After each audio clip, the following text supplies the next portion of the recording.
Have you ever been in a relationship where you felt like you were giving more than you were getting back? Maybe you felt taken for granted, or like your partner did, and appreciate all the things that you did for them. Over time, these feelings can fester and grow into something dangerous: resentment. And the worst part is that resentment can quietly destroy a relationship without either person even realizing it. It's like a slow-burning flame that just keeps on smoldering until one day it just consumes everything. So today we be taking a closer look at this silent saboteur and exploring how resentment can take a big fat dump on your relationship.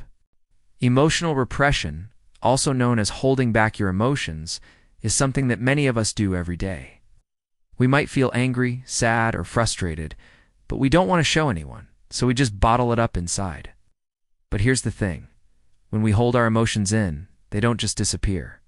They show up in other ways, like passive aggressiveness or resentment. And before we know it, these negative feelings start to take over.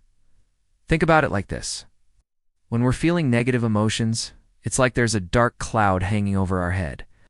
And when we try to hide that cloud, it doesn't actually go away. It just hangs lower until it starts to pour.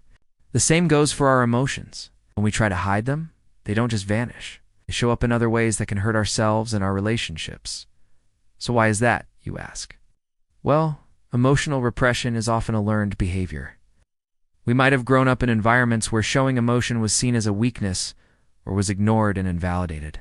This can make it difficult for us to connect with our own feelings and express them in a healthy way. Instead, we might find ourselves constantly suppressing our emotions, which can lead to all sorts of negative consequences. One of the most common ways that emotional repression shows up is through resentment.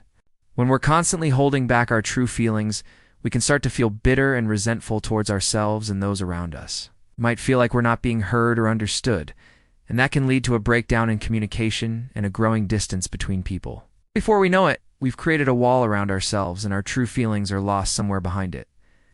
The good news is that there is hope. By becoming more aware of our emotional repression and the negative consequences that it can cause, we can start to break down those walls and connect with ourselves and others in a deeper, more meaningful way. It won't be easy, but the rewards will be worth it. So let's start the conversation and break the silence. Let's talk about the things that we're feeling, even if it's hard. Let's create a world where everyone feels safe to be vulnerable and open with their emotions. Because when we do, we create connections that are real, deep, and meaningful.